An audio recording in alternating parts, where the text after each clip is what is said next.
Laura Mulligan, and I am your worship associate this morning, among other things. Please rise in body or spirit and join us in singing hymn number 1009, Meditation on Breathing in the Teal Hymnal.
Good morning. Good morning. My name is Jim Russell. My pronouns are he, him, and his. I'm the president of the Board of Trustees, and this morning I'm also the fire warden. Welcome to the Unitarian Universalist Congregation of the Hudson Valley. Whether you've been with this congregation a decade or more, or if this is your first time visiting us, we welcome you. Whatever the faith and traditions of your past, we welcome you. Whoever you are and whomever you love, we welcome you. Whatever your theological stance, we welcome you. Whatever your heritage, we welcome you. We respectfully acknowledge the territory in which our church building sits as the ancestral homelands of the Munsee, Lenape, and Wappinger people.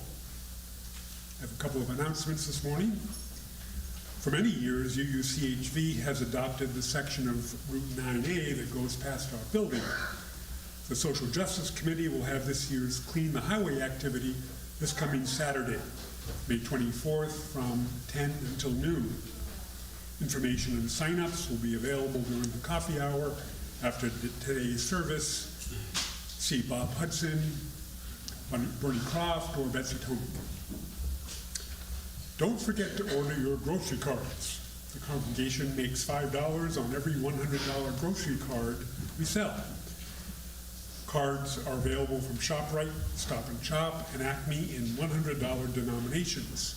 See Terry Lukin after services or email her, her email is in the e-news, to order your card, which will be available for pickup on June 1st. There is no cost to you to help us raise funds, so please participate. The board thanks Hospitality Team 3, led by Leah Nelson and Joanne Hefner, for the coffee hours after the Sunday services in April. The board also thanks the 16 people, including Reverend Daniel, who worked very hard yesterday at the spring UUCHV cleanup day. The building and grounds look a lot better today because of your dedication. Thank you, Betsy Tomek, for your planning, enthusiastic supervision, and decision-making. The donuts and bagels are great, too. For the most up-to-date information on these topics and others, please refer to our weekly e-newsletter and check our website frequently. And please join us for conversation after the service. If you are present in the sanctuary, please join us for coffee and conversation in Fellowship Hall. If you're watching the live stream, the link for our Zoom coffee hour can be found in the Saturday reminder in your email. If you're just recently joining us and would like to receive our weekly e-news, please email us at uucroton@gmail.com with your name, and we will make sure that you're added to our e-news list. Also, please remember to silence your cell phones at this time. Again, we welcome you to the Unitarian Universalist Congregation of the Hudson Valley.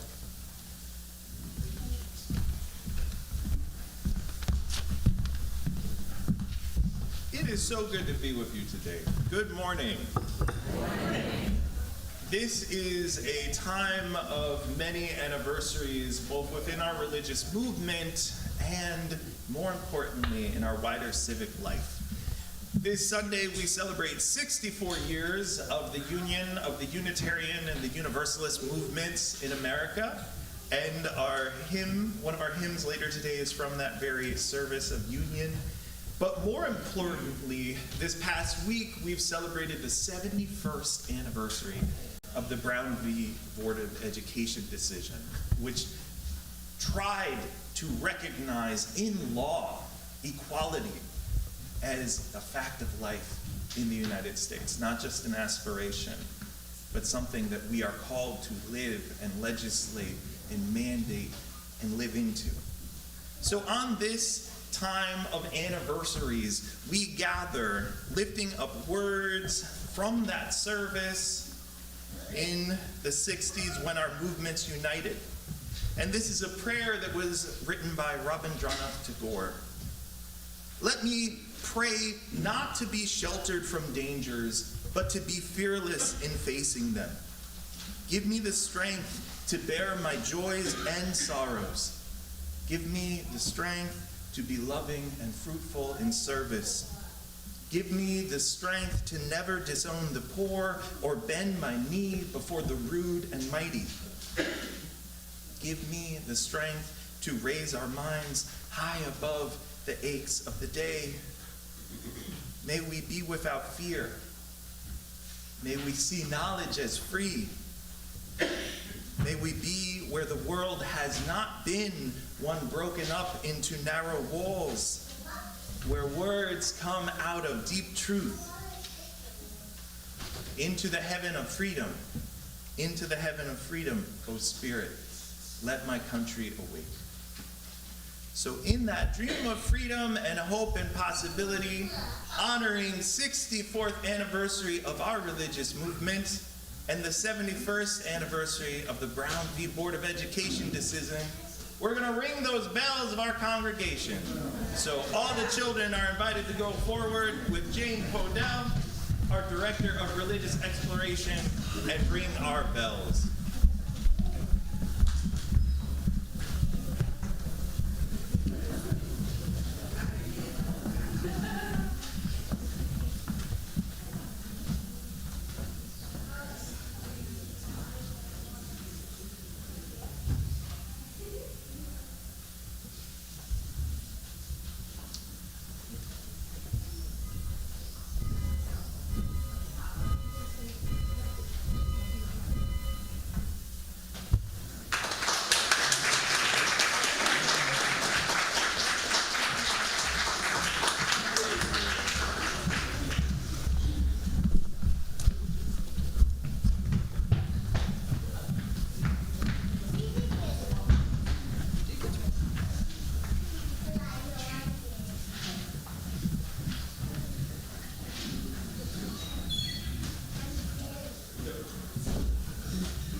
Our chalice lighting words this morning are from Lisa Garcia Simpson. As we light this chalice, we kindle the spirit of the great turning, the movement for justice alive in this nation today. May we feel it in our bones and in the stillness of this hour. May we sense it calling our name. Now please join me in the unison affirmation. The words are in our order of service. Inspired by love, our mission is to seek our true nature, connect deeply and openly, and act for justice. Now please rise in body or spirit and join us in the songs of praise, numbers 381 and 382, in your gray hymnal. The words are in the order of service.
Next hymn, number 145, is actually from the worship service, where the Unitarian family of faith, which is about freedom of interpretation and freedom in the world, and the Universalist family of faith, which is about love unfolding, united as two streams come together. And in that spirit, we sing this hymn as tranquil streams. 145.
Ancestors in faith had great hope in the future and what was possible.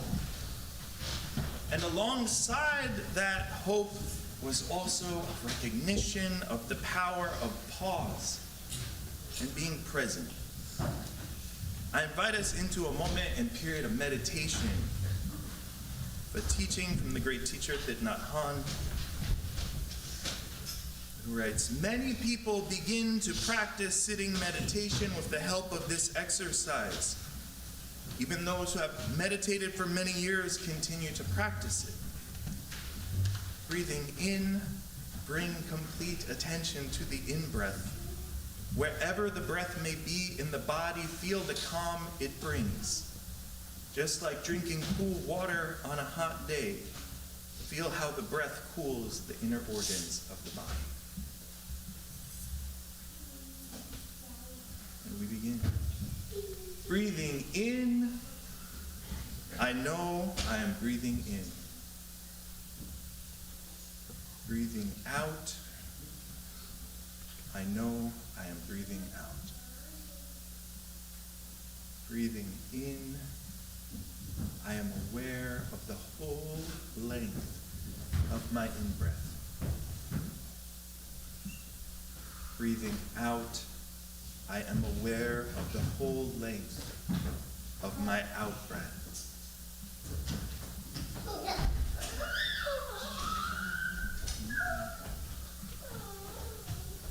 Breathing in, I am aware of my whole body.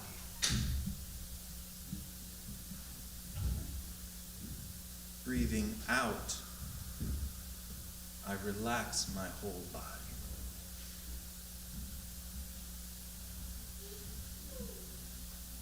Breathing in, I calm my body.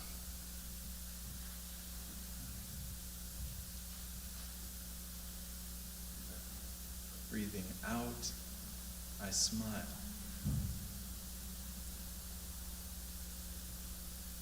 Breathing in, I know I am breathing in. Breathing out, I know I am breathing out.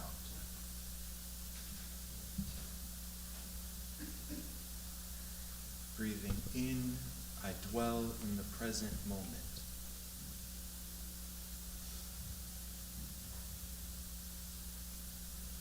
Breathing out, it is a wonderful moment.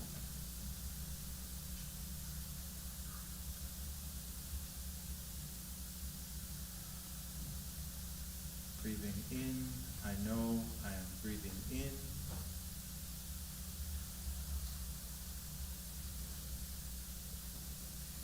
Breathing out, I know I am breathing out.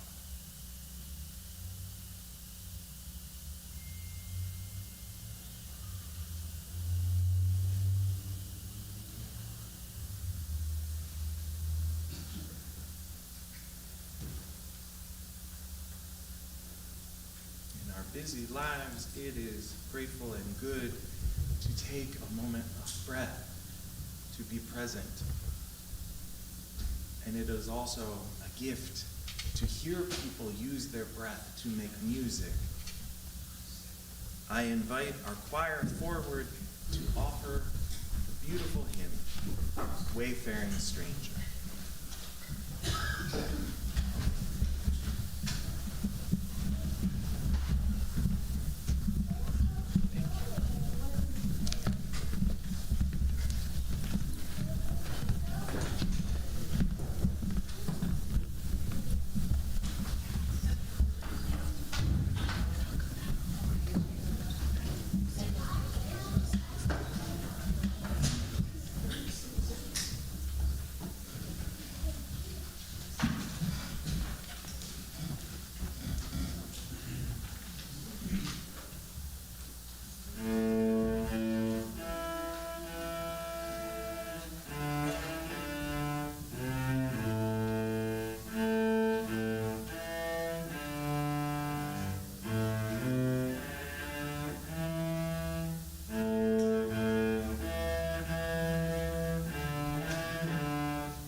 exploration in the room next door where they will meet a special guest from the Lorraine-Hansberry Coalition who will tell them some stories of the brave Little Rock Nine, of the work of Brown v. Board of Education, and the hope for a better world.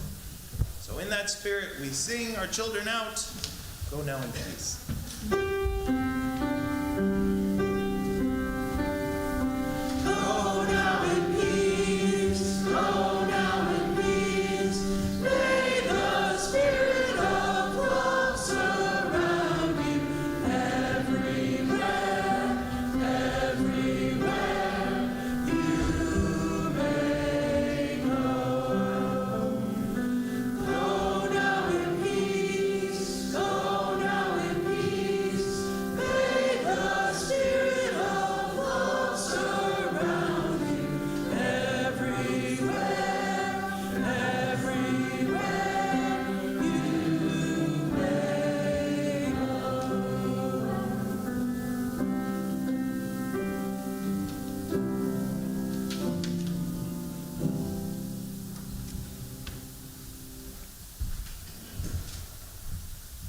It is a joy in this congregation that from time to time we are able to open our pulpit to members of the community.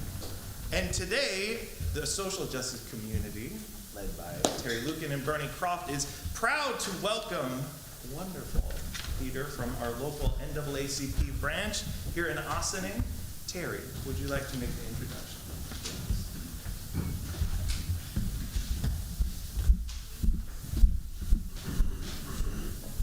Hello. Thanks for this opportunity to advocate for the Ossining NAACP. I have been a member of the branch for 6 years and currently serve on the executive committee as health chair. I see many other members in our midst, and I thank you all. Today, we're here to do a bit of a membership drive, and we hope that you will consider joining the NAACP to help us in our work to undo racism. We are fortunate today to have Guinevere Sargent join us. Gwen is a native of Syracuse. She's a fashion designer, a fashion merchandiser. She's a teacher. She's a youth advisor. She's a ministry leader in her church, and she is our youth advisor in the NAACP Ossining branch. She's brought teens to several different national conventions and does amazing work. And she was kind enough to join us today with Rob Abbott, also on the executive committee, to set up a table in the fellowship hall. So I hope you will stop by and consider becoming a member. We would love to have you. Thank you.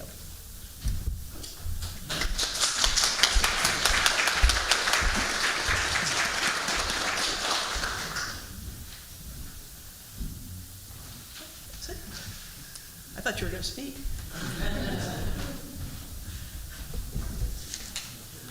Please join me in the responsive reading. It's number 567 in the gray hymnal. I'll read the part that's in regular print, and I will encourage the congregation to do the part that's in italics.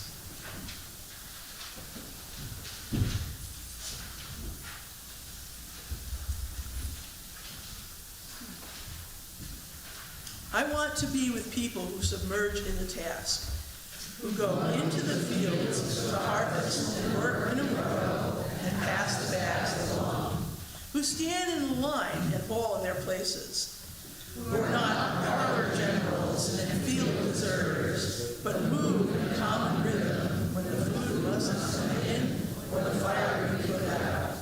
The work of the world is common as mud. Botched, it smears the hands, crumbles to dust. But the thing worth doing well has a shape that satisfies, clean and evident.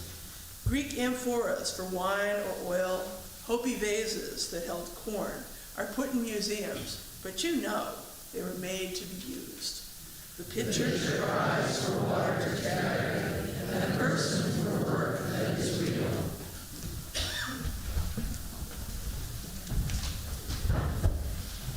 We come together in community to share with one another, to support one another, and to celebrate one another.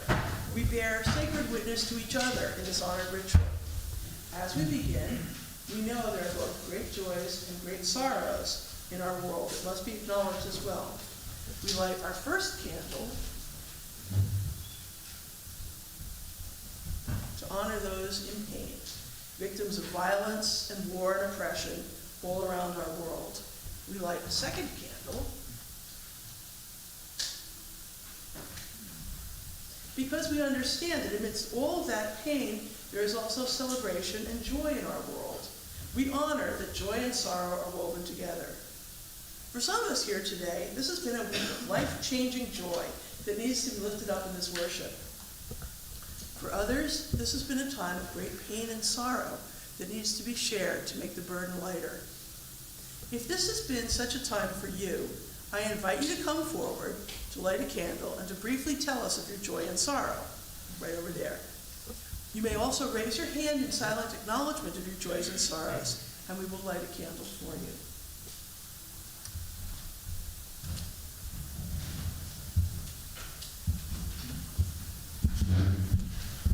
Hello, my name is Michael. My pronouns are he, him.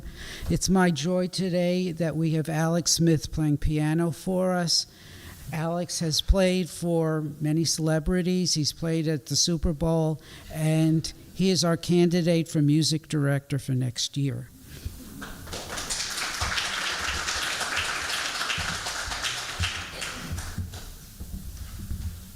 Good morning, I'm April, and I have a joy this morning.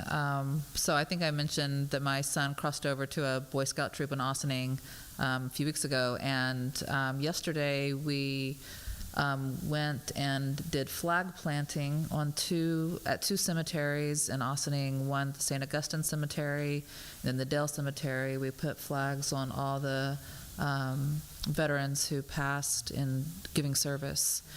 And it was a really meaningful experience. Then he got to help work on someone's Eagle Scout project. And that was also at a park in Ossining. The troop built a base for a cannon that's going to be brought down from West Point and placed at Nelson Park in Ossining. So when you drive down 9A, you'll see it. It's right there by the street. So when you see this wooden base, you can know that Boy Scout Troop 49 of Ossining built that recently. So thank you.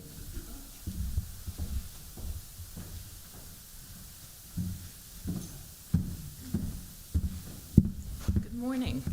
My name is Linda Ewing Schulman, and I thought I should say a word or two about the paintings that are been put up here. And I have Sherry to thank for all the muscle power in putting it up. This represents probably 50 years of work by my father, Preston Ewing, who was a 20th century abstract artist. His style really varies a great deal. He's very eclectic, and I think it's more of a mixture of primitive art and abstract art. He studied under one of the proponents of the 20th century American abstract art movement by the name of Byron Brown. And I don't know, that name probably means nothing to anybody here. It doesn't mean much more to me, honestly. But I've shown my father's work in the Adirondacks, primarily. He was a lover of nature and a lover of the Adirondacks. So while I'm not selling any of these paintings, they mean too much to me personally. I am trying to raise funds for some Adirondack causes, some environmental causes, and St. Luke's Hospital. And obviously also to our UU Church. So it's really up to you. If you wish to purchase any greeting cards with some of the paintings represented here. Unfortunately, my son and daughter have the largest part of the collection, and neither of them were willing to take the paintings off their walls. So I had to supplement a little bit with my own artwork. So, and just an aside, my mother was a very active member of this church, and some of our members, like Peter back there, knew her. And she was a big fan of the United Nations, and she always made a plug for it every year. And I'm very thankful to be coming to her congregation now and to be able to show my father's work. Thank you very much.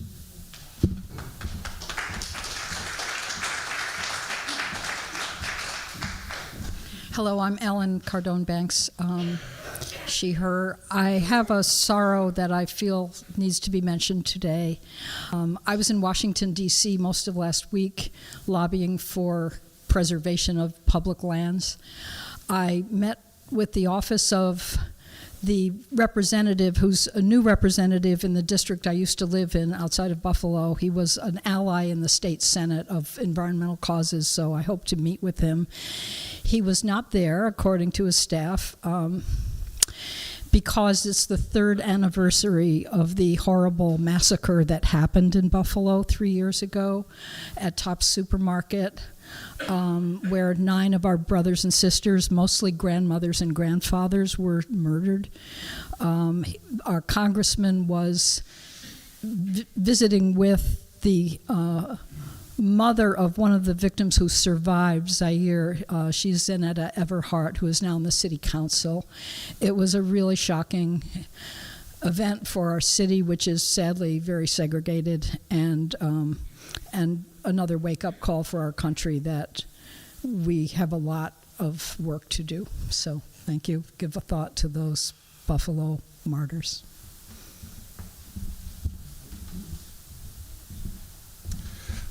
Good morning, everyone. My name is Yaya. I take they, them pronouns, and I'm coming with a joy, which is that you may have seen in Jim's update in the e-news this week, but the pledge drive was a huge success this year, and the joy is not that the pledge drive is over, but it is how much we came together as a community, and just wanted to especially thank Rita, who does a ton of behind-the-scenes work, everyone who gave testimony, everyone who brought something to the potluck. But it looks like we're going to raise over $200,000 this year, which can definitely be put to use in growing this powerful community. So thank you, everyone, for being a part of it.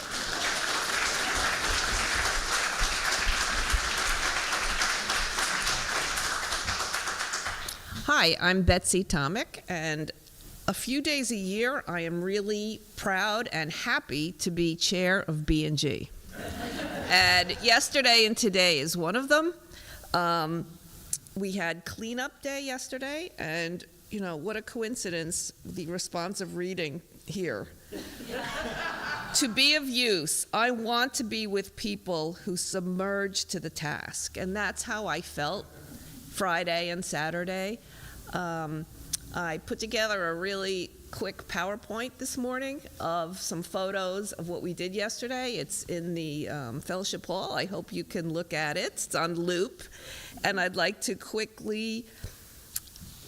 I'd love to mention all the things we did, but instead I'll mention who did them. Okay, 19 people came out. Sherry and Maggie Small came on Friday. And then yesterday we had Luke Widener, Joanne Hefner, Ginny Stillman. Please stand up. Bernie Croft and Bob Hudson and Chris Fenton and Chris Oliver, Terry Lucan, Leah Nelson, Chris Hauser, Susie Dugaw, Eliana Magarinos, Jim Russell, Carl Grimm, Reverend Daniel, Linda Karen Nicholas, and me. So thank you all.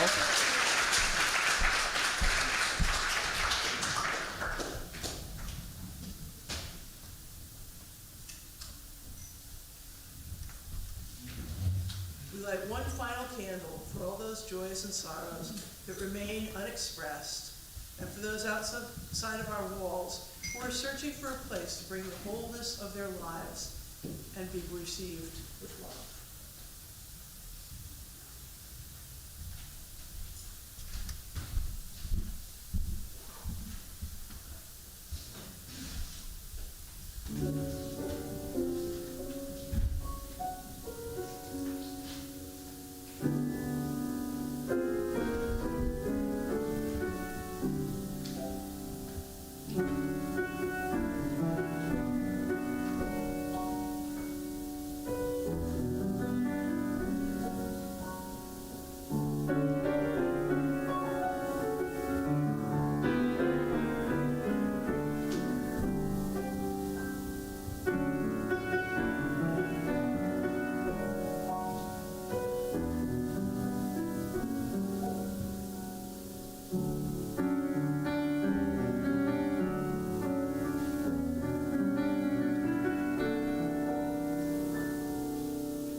There is a line in the ancient book of Exodus that says, "They shall bear their burdens with thee." They shall bear the burden with thee. And those are ancient words that make me think about the fact that I think this country will live or die, will thrive or deform, based on the quality, focus, and direction of the groups within it, of the coalitions, of the gathered communities that create and nurture spaces to share burdens or to push burdens on others. So, what is a coalition? Coalition comes from a French word, which comes from two Latin words, which means to grow together. A coalition is a group that grows together for a distinct purpose and a clear purpose. Something that could be moral or immoral, civic or uncivil, secular or spiritual. A coalition is a distinct multitude gathered for a purpose. And as we meditate on coalition, I want to lift up these words from A. Powell Davies, who was a minister in our movement just before the reunion of the families, or the union of the Unitarian and Universalist families. And Reverend Davies prayed, "None of our private worlds is big enough for us to live a wholesome life in. We need the wider world of joy and wonder, of purpose and venture, of toil and tears. What are we, any of us, but strangers and sojourners, forlornly wandering through the nighttime until we draw together and find the meaning of our lives in one another, dissolving our fears in each other's courage, making music, creating light to guide us in the night. We belong together. Love is what we and this world need, to love and to be loved. Great Spirit, let our hearts be open, and what we would receive from others, let us give. For what is given still remains to bless the giver when the gift is love."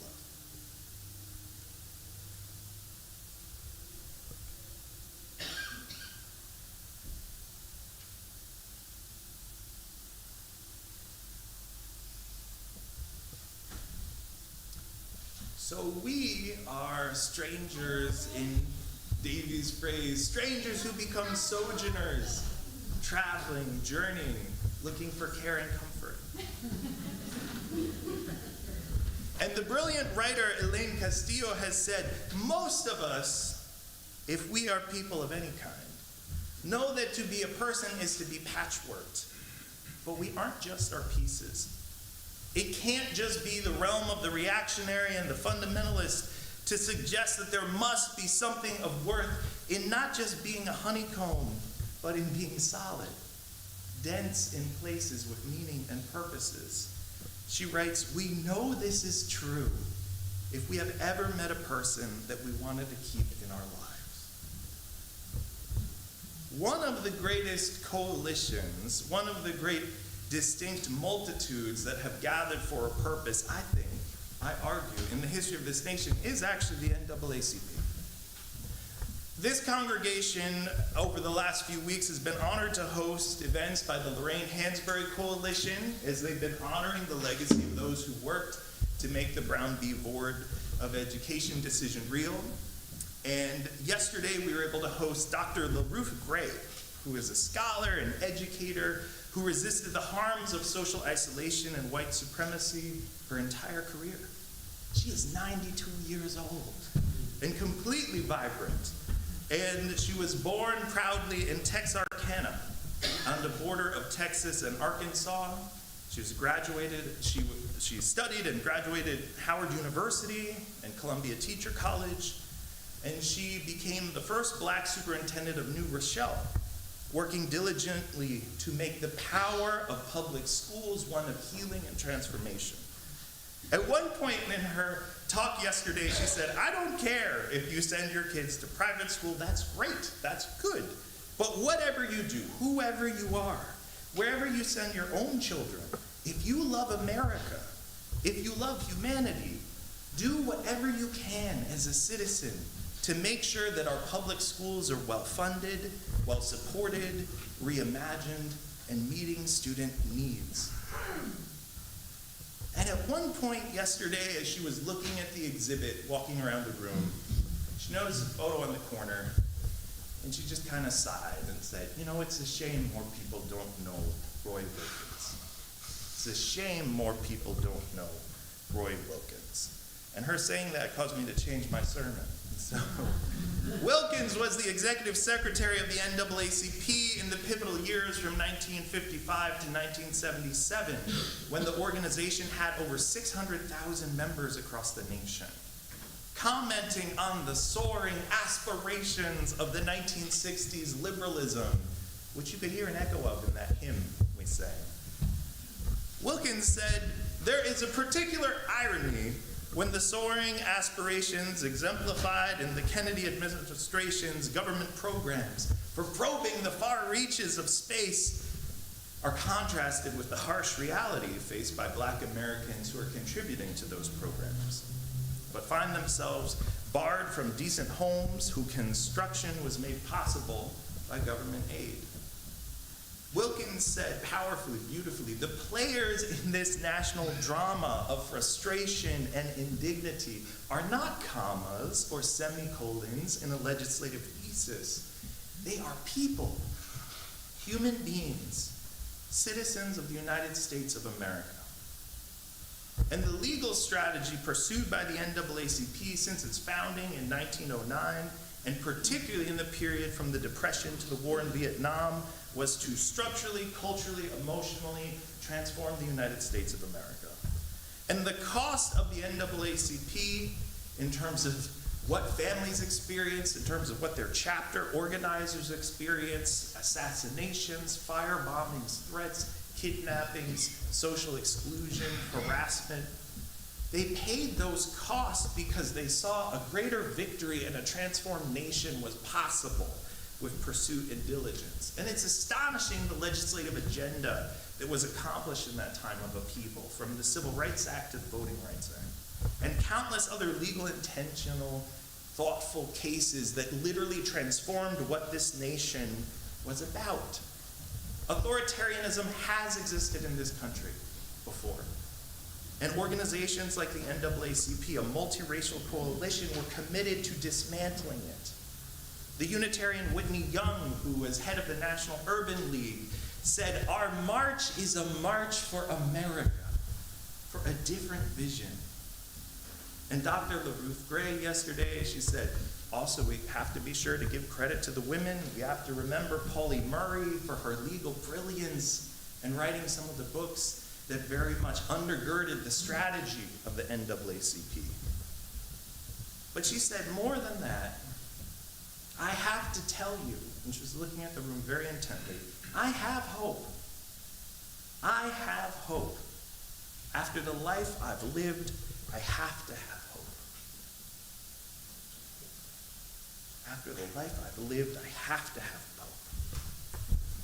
There's something sacred in the fact that different people with different backgrounds can unite either on a regular basis or on occasion for common sacred ends, to coalesce, to join in coalition. And we know coalition is hard. Congregation can be difficult. Coalition is difficult. But the ancients offer us a story to remind us to share the burdens and joys of leadership. If we go back centuries to that old book, Exodus, there is a story that I sometimes feel like was written last week, and it's a conversation between Moses and his father-in-law, Jethro. And just as a reminder of that period, the Israelis had escaped Egypt. The ancient Israelis were, Rabbi Angela said, a mixed multitude of people, and they were wandering in the desert trying to figure out what to do next. And Moses' wife Zipporah was from a different tribe, and one day Moses' father-in-law Jethro came to the village, or the wandering village really in the desert, to see what was happening. And he noticed that his son-in-law Moses appeared to be doing everything. And he observed that Moses would spend his whole day in one area where different villagers would come and ask questions. What should we do about this? Like, is this honoring the eternal? Is this a practical idea? I need help, I need help, I need help. And because Moses had been such a dynamic leader, even after the escape from Egypt, people kept turning to him alone for the solutions, because one person must have all the answers. And then after observing this for a day, Jethro was like, and I'm going to read it in the King James translation, he said, "What is this thing that thou dost do to the people? Why sittest thou thyself alone, and all the people stand by thee from morning unto even?" And then Moses said, well, when they have something wrong, they come unto me, and then I try to judge it, and I try to make them know about the statutes and what is that, he did not say best practices are, but what the best practices are. And then Moses' father-in-law Jethro said, "The thing that thou doest is not good. Thou wilt surely wear away both thou and this people that is with thee, for this is too heavy for thee. Thou art not able to perform it alone."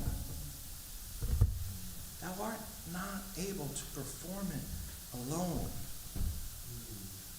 And then Jethro said, "You have to teach the people ordinances and laws, and show them the way that they must walk, and then they must do the work. They must do the work. It will be easier for you, and they shall share the burden with thee. If you shall do this thing, then you will be able to endure, and all this people will be able to go to their place in peace." And then it says, Moses hearkened to the voice of his father-in-law and did all that he had said. And then Jethro just left. He just visited for a day and was observing how this sacred community, this community of resistance, had perhaps unknowingly just given more and more authority and deference to Moses, to the point where the burden was not shared and it was not sustainable. But there was a way to stretch out, to train more people, to invite others in. And I think that's still a very countercultural sentiment. Marshall Gann, who is an RK, which means he was a rabbi's kid, and a scholar of social movements, has said that one of the things that Jethro's encounter with Moses in this story does is he reminded Moses that he's more than just the leader of his people. He was a parent. He was married. He was blessed by the cosmos. And by restoring Moses' relationship with his other relationships, with his sources of identity that transcended his work, giving him courage to let go, Jethro, Gans argues, enabled Moses to risk giving up enough control to empower himself and the people. And then Gans says, as one of my students puts it, the test of good leadership is not how many hats you can wear at the same time. It's how many people you can get to wear hats. bringing a bunch of hats in. Among our movement and people today, there are many pathways to love and justice and compassion. There are many roles in the movement, from healers to organizers, from frontline activists to those who tend ritual, from first aid to the banking and finance. There are so many ways we all collectively contribute to coalitions and communities that are oriented toward life, hope, and possibility. And that change is something that can be a shared burden. If we look back at our movement in the 1960s, there were dozens of congregations, particularly in the US South, that were not large, that were 50 to 150 people. And yet they became critical hubs in the struggle, spokes in the struggle, not hubs, spokes in the struggle against Jim Crow, in partnership with the NAACP and the Southern Christian Leadership Council, and all the groups working to try to shake up and transform America and destroy white supremacy. Gordon Gibson was, from 1969 to 1984, the only Unitarian Universalist minister in the entire state of Mississippi. And for context, I want us to think about, even in the 1960s, there were 5 Unitarian Universalist congregations in Westchester County. There was 1 in the state of Mississippi. And he wrote a beautiful book that I recommend and I'm happy to lend, called Southern Witness, about the good and the ambiguous and the challenging among the Southern Unitarian Universalist communities after World War II. And Gibson observed sometimes Northerners wanted to help, but really they would be inconsistent with funding or assistance or support. One minister in our area, actually, to his credit, Reverend Robert Smutsky of Yonkers, who I understand at one point preached in our congregation, to his credit, encouraged the National UUA to try to do more fundraising to support these congregations. But national headquarters at the time didn't make it a priority.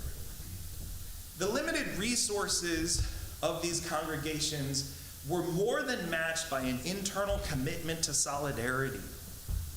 And Gibson asks us to think about both the cost that these communities experienced. Ministers were shot, buildings were burned, people were laid off, there's social isolation and threat.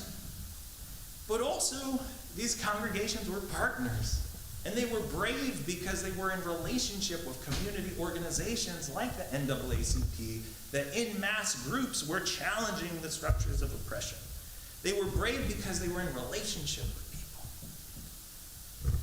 Gibson says we must think about not only what we can do as individuals to build bridges, but to think about how our congregations, our businesses, our institutions are themselves bridging institutions wherever we exist. The writer Elaine Castillo said, solidarity is not nothing. It is labor. It's like building a person, a love, a body of knowledge. And that labor has a tangible, vibrating effect in the world, radiating liveliness like a furnace throws off heat in the winter. Dr. LeRae is 92 years old. And she absolutely could talk about her suspicion of Abby Hoffman and her learning from Alan Locke, who was one of the founders of the Harlem Renaissance. She could talk about the past, but she was so much more interested in 2025 and what was going on in the schools and what supports needed to be given to the Latino students in New Rochelle. She was thinking not about 1960 or not 1990, but 2050. And she said, after the life I've lived, I have to have hope. And it's a reminder that in our individual paths and in our shared communal life, it is too heavy a thing, as the book of Exodus says, to bear this alone. You don't need to perform it alone. May we dare to be in coalition and in the myriad communities we are part of, including this sacred gathering. May we bear the burden together. May it be so.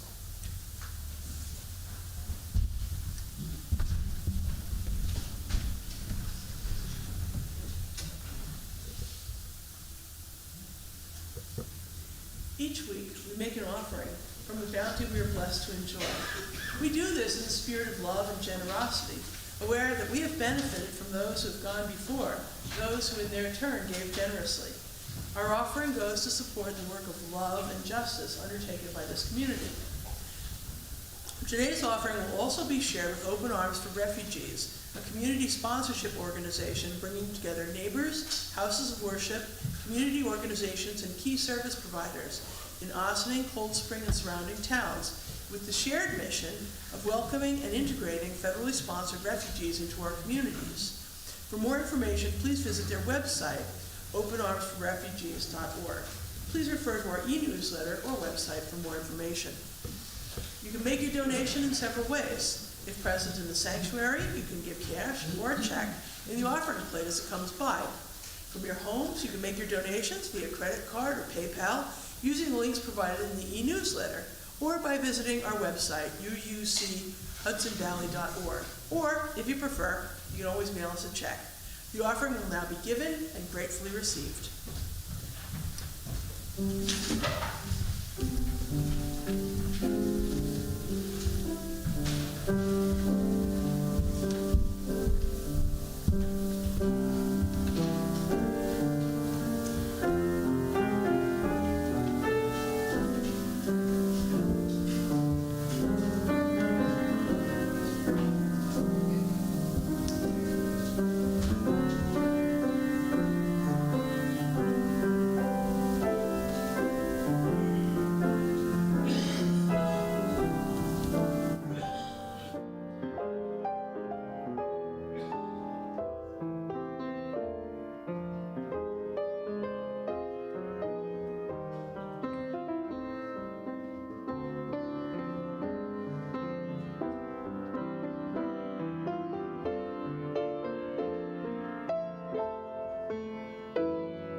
Please join me in the dedication of the offering. The words are in your order of service. May these gifts and the work of our hands and hearts give power to all we stand for as a community of faith. Now please rise in body or spirit and join us in singing our closing hymn, number 121 in the great hymnal, We'll Build the Land.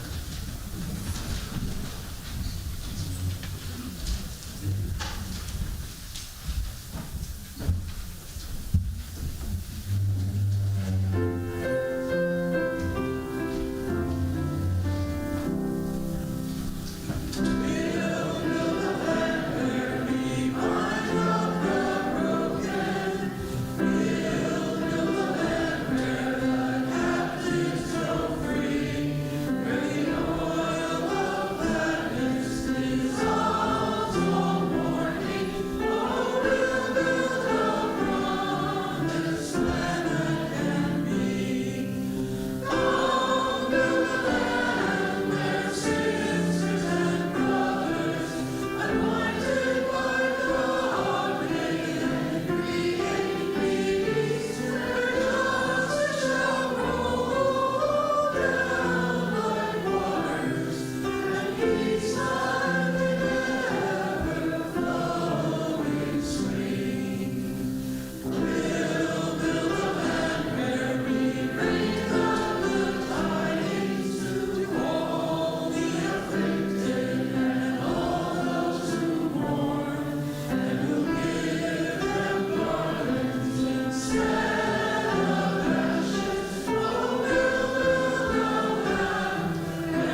Please join me in extinguishing the chalice. The words are in your order of service. We extinguish this flame, but not the light of truth, the warmth of community, or the fire of commitment. These we carry in our hearts until we are together again.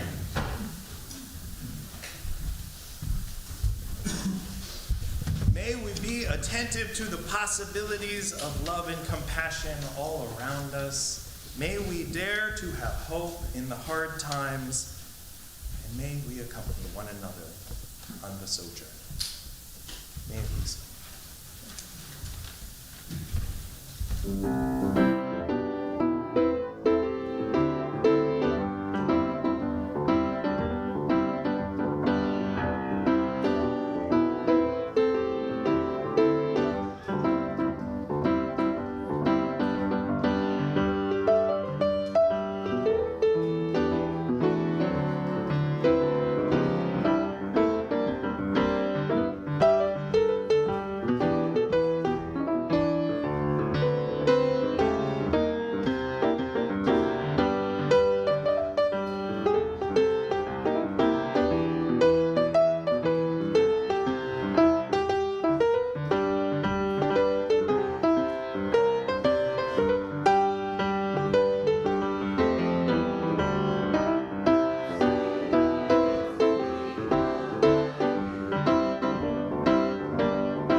Thanks, Alex. That was great. Good, thank you, Jim. Appreciate it. Excellent job. Oh, thanks, Nora.